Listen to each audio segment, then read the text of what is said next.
Laramie, Wyoming Territory, 1885. The winter settled harsh and unforgiving across the rolling plains, snow drifting against weathered fences and piling in the shadows of lonesome buildings. Out here, Christmas was just another day to survive. At least that's what Matthew Foster told himself as he guided his horse through the blinding white, the cold seeping through his leather gloves and wool-lined coat. At 26, Matthew had already weathered more seasons than most men twice his age. Tall and lean with shoulders broadened by years of ranch work, he carried himself with the quiet confidence of a man accustomed to handling life's hardships alone.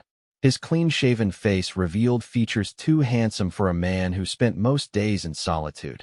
Strong jaw, clear blue eyes that mirrored the summer sky, and sandy brown hair typically hidden beneath his wide-brimmed hat. The frontier ain't built for sharing. His father had told him before tuberculosis claimed him 3 winters past. Out here, attachments are just weights that'll drag you under. Matthew had taken those words to heart, especially after burying both parents on the same lonely hillside overlooking their modest ranch. Since then, he'd held firm to his conviction that love was a luxury the West couldn't afford, a weakness that made men vulnerable in a land that preyed on vulnerability.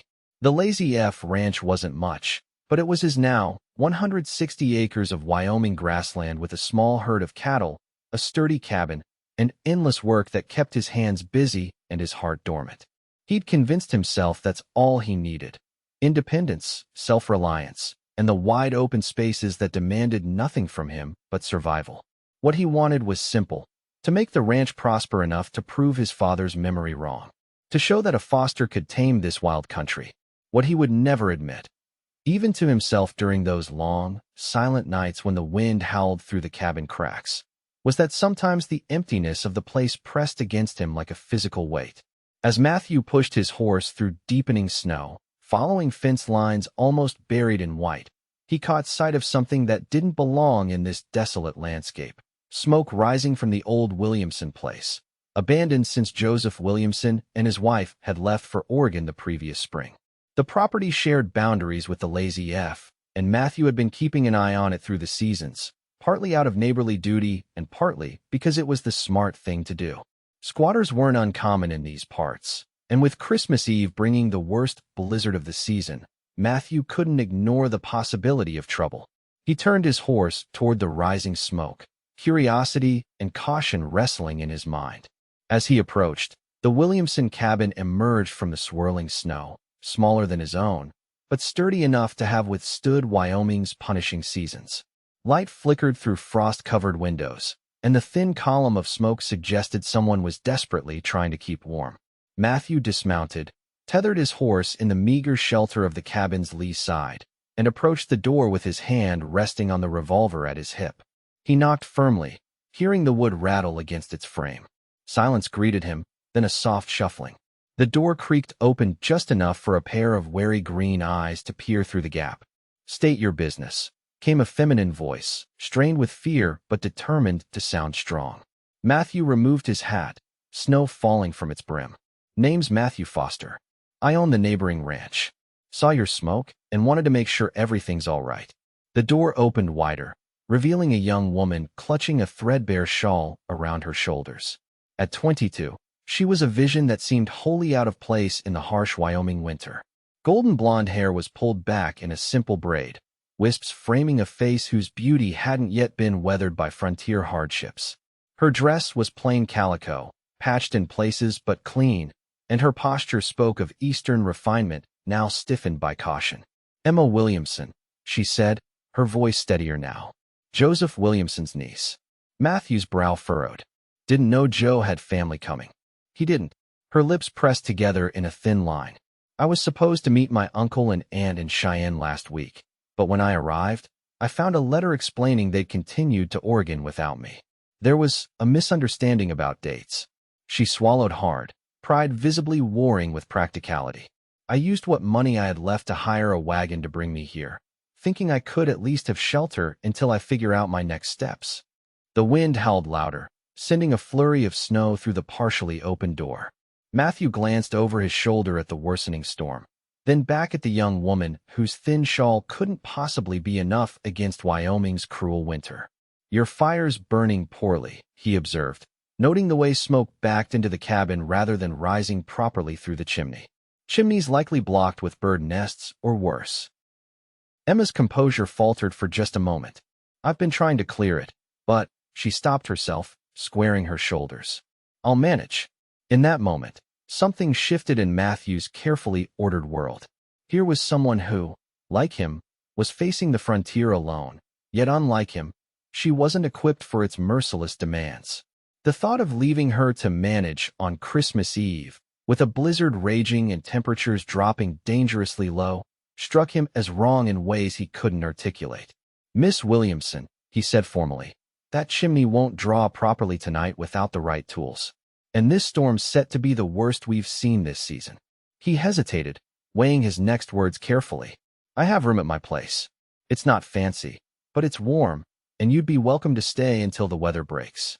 Suspicion clouded her features. I don't know you, Mr. Foster. No, you don't, he acknowledged. But your choices are limited. Stay here and risk freezing or worse when that fire fails, or trust a neighbor your uncle would have vouched for. Emma looked past him at the thickening snow, then at the smoky interior of the cabin where her breath was visible in the cold air. The decision was made in the set of her jaw before she voiced it. I'll need to gather my things. 20 minutes later, they were battling the wind toward the Lazy F. Emma seated behind Matthew on his horse, her small trunk of possessions secured to the saddle. Her arms circled his waist tentatively, necessity overriding propriety in the face of the storm's fury. How much further? She called over the wind's howl, her voice close to his ear. Just beyond that rise, Matthew answered, pointing to a gentle slope ahead. You'll see the lights soon. As they crested the hill, the Lazy F came into view. A sturdy two-room cabin with a small barn and corral beside it, all dusted in white, but standing defiant against the storm. Light glowed from the windows, warm and golden against the gathering darkness. You left your lamps burning? Emma asked, surprise evident in her voice. Matthew nodded. Christmas tradition. My mother always set a light in the window guides lost souls home on Christmas Eve. The words slipped out before he could catch them, a rare glimpse into the sentimentality he'd buried alongside his parents. He fell silent, uncomfortable with the revelation. They reached the cabin, and Matthew helped Emma down before tending to his horse. By the time he entered the cabin, she was standing uncertainly in the center of the main room, still wrapped in her inadequate shawl, taking in the simple but well-kept interior. It's not much, he said, hanging his coat and hat by the door. It's wonderful, she replied softly, her eyes drawn to the small pine branch he'd placed on the table, his only concession to the holiday, adorned with a single red ribbon. Matthew stoked the fire and added more wood, bringing the room to a comfortable warmth. Are you hungry? He asked, moving to the small kitchen area. Starving, Emma admitted with a small smile that transformed her face, momentarily erasing the worry lines that had aged her beyond her years. As Matthew prepared a simple meal of beans, bacon, and cornbread from the previous day, Emma gradually shed her reserve, removing her shawl and warming her hands by the fire. In the lamplight, with color returning to her cheeks, she looked less like a desperate traveler and more like the kind of woman who belonged in parlors and Sunday socials, places Matthew had long ago stopped frequenting. You're alone on Christmas Eve, Emma observed as they sat down to eat. It wasn't a question. Matthew shrugged. Just another day out here. Is it? Her green eyes studied him with unexpected perception. Even on the frontier, people find ways to celebrate, to come together. Some do, he allowed, uncomfortable under her scrutiny. I find it simpler this way. Emma took a bite of cornbread, considering his words. Simpler isn't always better, Mr. Foster. Matthew, he corrected. And sometimes simpler is safer. Safer from what? The directness of her question caught him off guard. Most frontier women knew better than to probe a man's reasons for solitude. Disappointment, he finally said, surprising himself with his honesty. Out here, hope is a luxury folks can't often afford. Emma set down her fork, her expression solemn. Where I come from, hope is what keeps people going through the worst times. My parents died of fever when I was 17. Hope of a new start with my uncle and aunt was all that sustained me through years of working as a seamstress to save enough for this journey. A shadow crossed her face, even when that hope proved misplaced. The revelation of their shared orphan status hung between them, an unexpected bridge across the careful distance Matthew maintained with others. He found himself wanting to know more about this woman who had traveled so far on nothing but hope, only to be abandoned to the Wyoming winter. "What will you do now?" he asked. Emma sighed, running a finger along the edge of her plate. "I don't know. My skills are limited to sewing and basic cooking. Laramie might have work, but getting there. Winter's no time to be making such decisions," Matthew said, more gruffly than intended. "You're welcome here until spring, if needed. I've got the room." Her eyes widened. "That's very generous, but it's practical," he interrupted. "Neighbors help neighbors out here. It's how we survive." Emma studied him for a long moment. "Is that all it is? Survival?" The question lingered in the warm cabin as the blizzard raged outside, rattling the windows and howling down the chimney. For the first time in years, Matthew found himself without a ready answer. That night, Matthew gave Emma his bedroom, taking the small cot in the main room for himself. As he lay listening to the storm, he found himself acutely aware of her presence just beyond the thin door, a presence that had somehow transformed his silent, orderly world in the space of a few hours. Dawn broke on Christmas Day with perfect stillness, the storm having blown itself out overnight. Matthew rose early as always, building up the fire and putting coffee on to boil before stepping outside to check his livestock. The world was transformed, pristine white stretched in every direction, the sun glinting off snow crystals like scattered diamonds. When he returned, stamping snow from his boots, Emma was already awake, her hair loose around her shoulders and a borrowed blanket wrapped around her against the morning chill. "Merry Christmas," she said, a tentative smile lifting the corners of her mouth. Matthew paused, suddenly conscious of his rumpled appearance and the day's significance. "Merry Christmas," he replied, the words feeling foreign on his tongue. They shared a simple breakfast, the awkwardness of the previous evening gradually giving way to cautious conversation. Emma spoke of her childhood in Ohio, of her dreams to someday have a home and family of her own. Matthew found himself sharing stories of ranch life, of cattle drives and summer storms, of the beauty and brutality of Wyoming that had shaped him. "I have something for you," Emma said suddenly, rising from the table and disappearing into the bedroom. She returned with a small package wrapped in plain paper and tied with a thread. "It's not much, but—" Matthew stared at the package she placed before him. "I don't have anything for you. You saved me from freezing in a smoke-filled cabin," she reminded him with a gentle laugh. "I'd say that counts for something." Reluctantly, he untied the thread and unwrapped the paper to find a neatly folded handkerchief, embroidered with his initials in blue thread. "I worked on it last night," Emma explained, a blush coloring her cheeks. "I always carry needle and thread. Old habits from my seamstress days."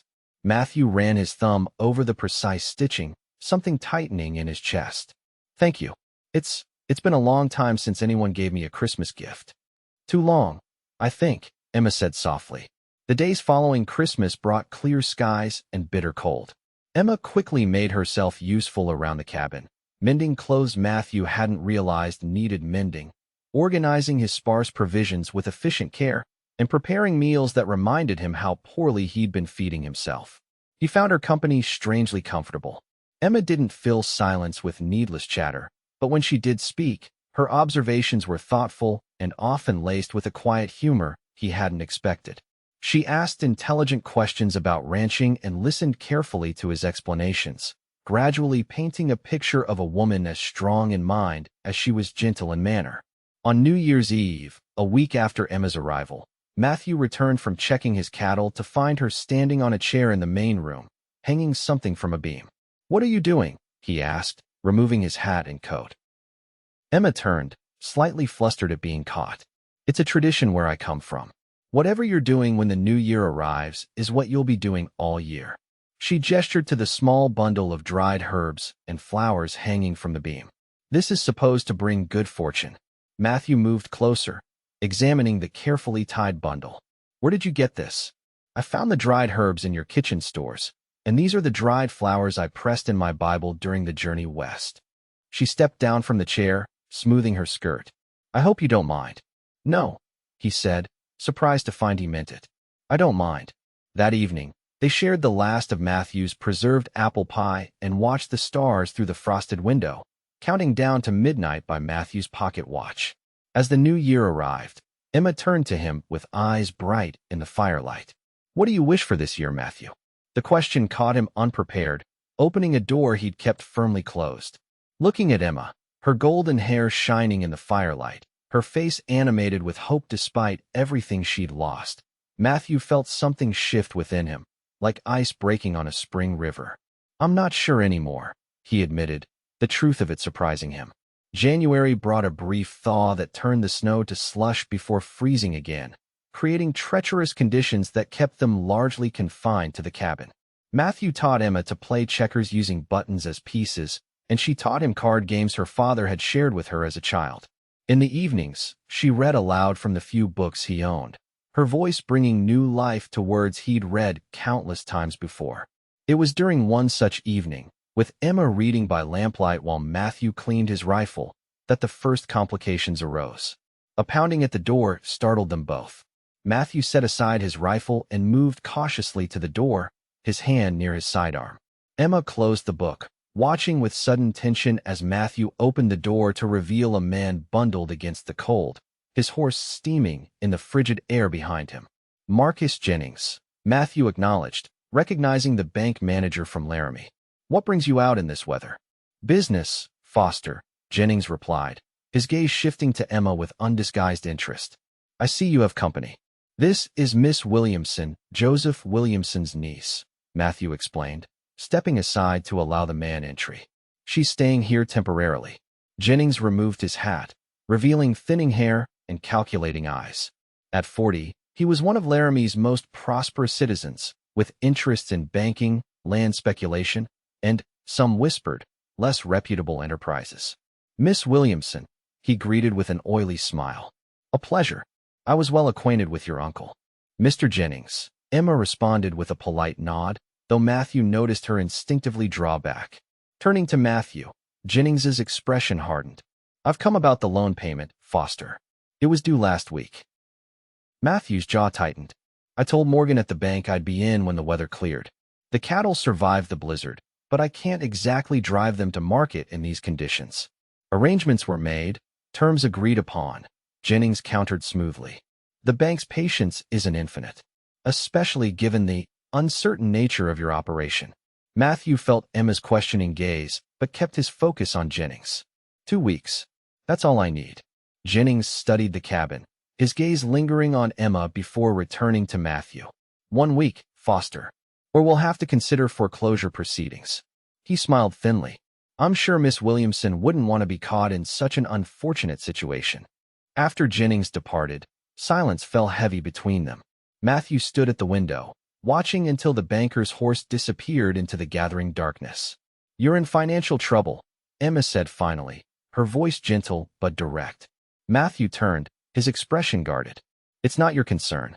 It became my concern when he used my presence here as leverage against you," she replied, rising from her chair to face him. "Matthew, please. What's happening?"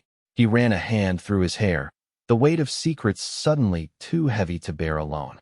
"Last summer's drought hit the herd hard.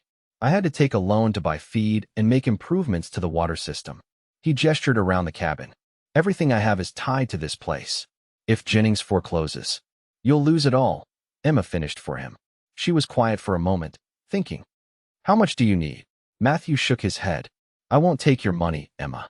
I wasn't offering charity," she said, a flash of spirit in her eyes. "I was thinking practically. Laramie must have need of a seamstress. If I could work—" "No," Matthew interrupted firmly. "This is my problem, not yours. You're a guest here." Emma stepped closer, her expression determined. "Is that all I am, Matthew? After all these weeks together?" The question hung between them, charged with unspoken feelings that had been growing since Christmas Eve. Matthew looked away, unable to meet her gaze. "You should be planning your future, not entangling yourself in my troubles," he said finally. "Perhaps I am planning my future," Emma replied softly. "Perhaps it's already entangled with yours in ways neither of us anticipated." Matthew's heart hammered against his ribs, hope and fear warring within him. Before he could respond, Emma turned away, disappearing into the bedroom, leaving him alone with possibilities he'd never allowed himself to consider. The next morning, Emma was unusually quiet as they prepared breakfast. Matthew could feel her watching him, weighing something in her mind. Finally, as they sat with their coffee, she spoke. "I want to see the Williamson property again," she announced. "Properly this time, not just running from a blizzard." Matthew frowned. "What for? There's nothing there for you." "That's what I need to determine," she replied evenly. "It is my uncle's property, after all. I should at least understand what I'm dealing with before making decisions." Reluctantly, Matthew agreed. Later that day, they rode together to the Williamson cabin. In daylight, without the blinding snow, the small homestead revealed itself more fully. 20 acres of decent grazing land, a small but sound cabin, a weathered barn, and a stream that ran along the property's edge. Emma walked the boundaries, asking questions about water rights, soil quality, and grazing capacity that surprised Matthew with their acumen. Inside the cabin, she assessed needed repairs with a practical eye, making notes in a small book she carried. "You seem to know a lot about homesteading for a city seamstress," Matthew observed as they prepared to leave. Emma's smile held a hint of mischief. "My father was a carpenter before illness forced him to take lighter work. I grew up helping him assess properties and plan repairs." She gazed around the cabin. "It needs work, but it's structurally sound. The land has potential." "Potential for what?" Matthew asked, suddenly uneasy about where her thoughts might be leading. Emma turned to face him directly. "For a future, Matthew. Whether mine alone or—" She hesitated, gathering courage. "Or one we might build together." Matthew felt as though the ground had shifted beneath his feet. "Emma, you can't. I can," she interrupted, her voice steady despite the blush rising in her cheeks. "I came west for a new beginning. Perhaps this is it, just not in the way I expected."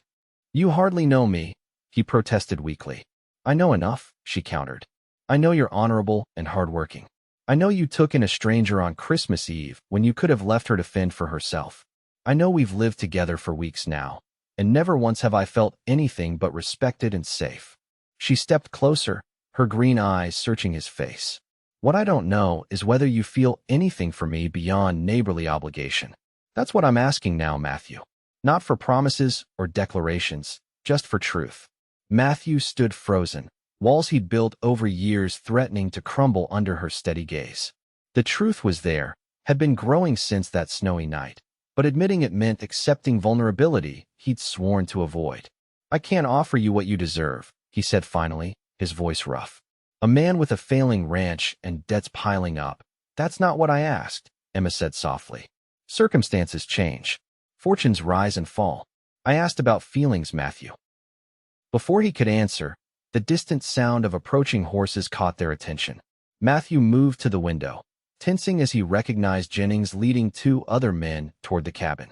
"Stay inside," he told Emma, his hand moving to his sidearm as he stepped onto the porch.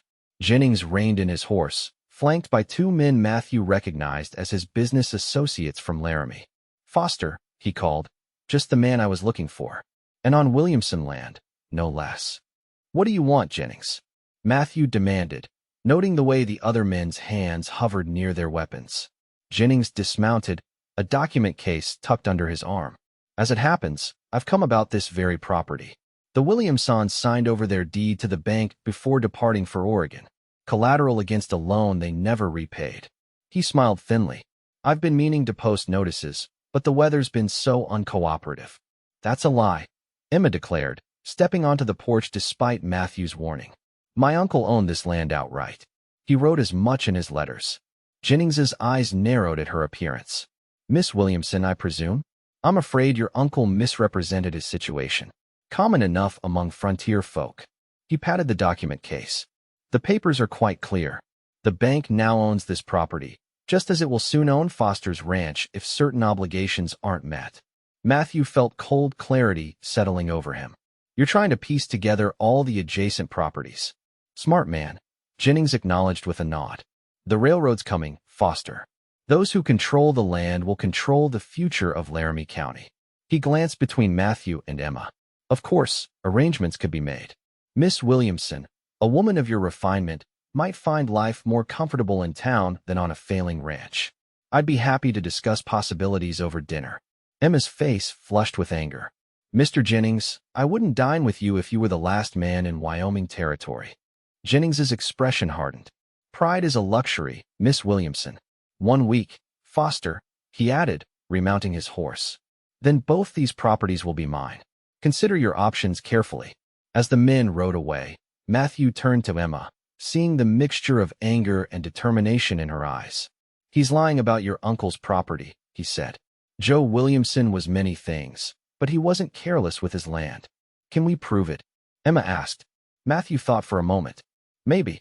The county records office in Laramie would have copies of all legitimate transactions. But Jennings has influence there. Getting access won't be easy. Then we'll find another way, Emma said firmly.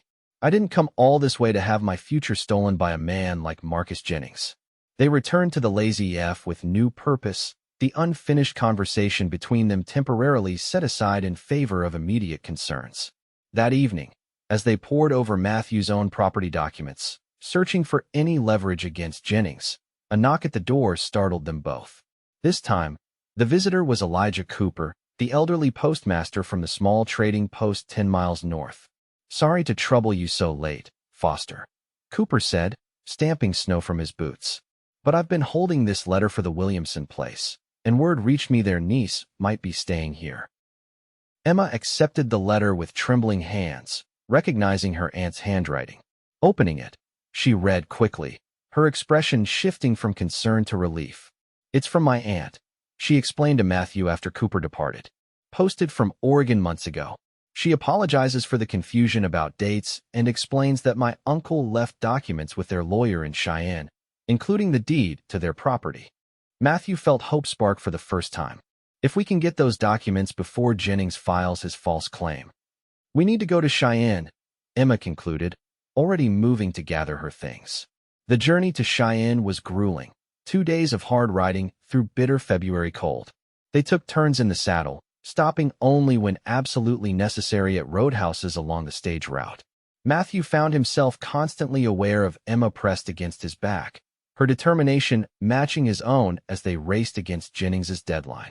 In Cheyenne, they located the lawyer, a stern-faced man named Phillips who initially refused to release any documents until Emma produced a letter from her aunt identifying her as family.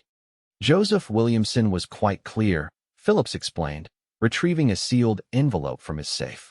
These documents were to go to family only, should anything prevent his return. Inside the envelope, they found exactly what they needed. The original deed to the Williamson property, free and clear of any encumbrances, along with a letter detailing Jennings's repeated attempts to purchase the land and Joseph's refusals. Jennings tried to pressure him with false claims of debt, Matthew said, reading through the letter. Just as he's doing with me. With documentation of his fraudulent activities, we could challenge his claim on your ranch as well, Phillips suggested. The territorial courts take a dim view of bank fraud. They left Cheyenne the following morning with renewed purpose, the precious documents secured inside Matthew's coat. As they rode, plans formed between them. Ways to expose Jennings's schemes, protect both properties, and perhaps even forge a future neither had dared imagine weeks earlier.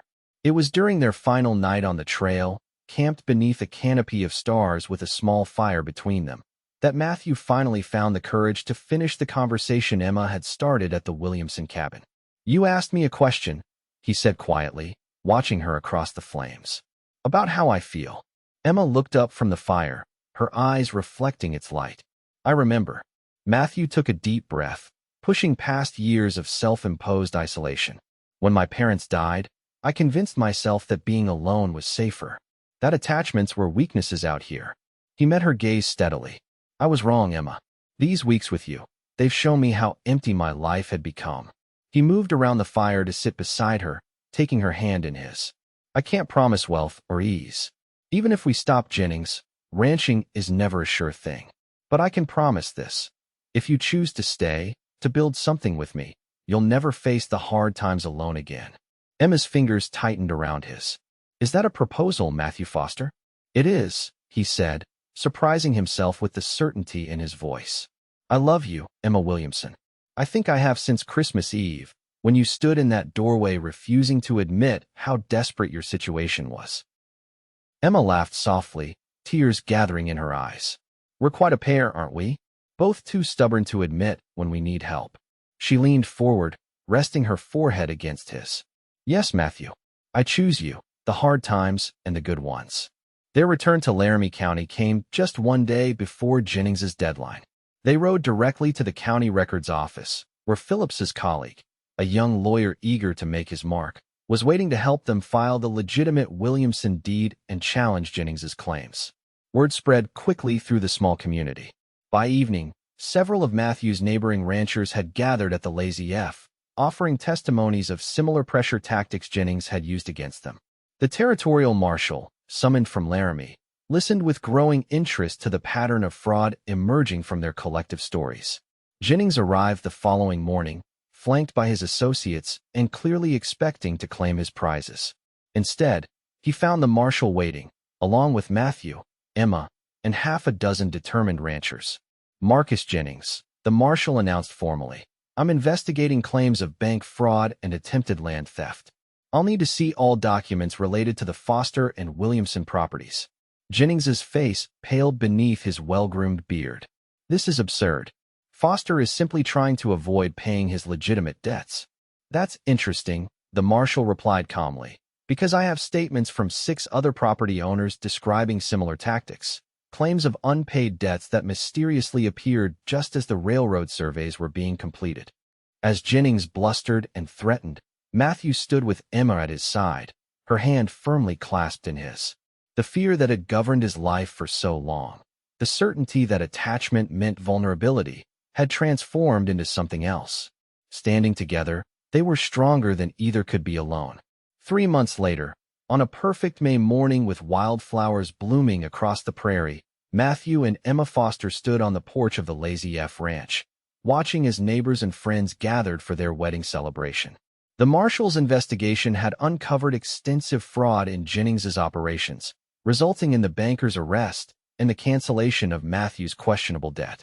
Emma, radiant in a cream-colored dress she had sewn herself, looked out over the rolling land that was now their shared home. The Williamson property had been officially transferred to her name, and together they had decided to combine the operations. The Lazy F cattle would graze the lush Williamson pastures in summer, making both properties more viable than either alone. Hard to believe it's been less than 6 months since you found me in that smoky cabin, Emma said, leaning against her new husband's shoulder. Matthew wrapped his arm around her waist, remembering the lonely man he'd been on that snowy Christmas Eve. I told you then you'd never spend another holiday alone. I didn't realize I was really promising myself the same thing. Emma turned in his arms, her green eyes bright with happiness.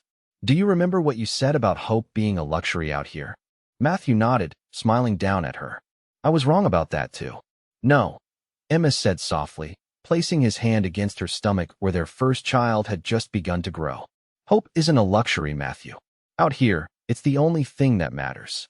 As their guests arrived and the celebration began, Matthew looked around at the home they were building together. Not just the physical ranch, but the community and family they'd created from what had once been solitary lives. The frontier hadn't changed. It was still harsh, unpredictable, and demanding. But facing it together made all the difference.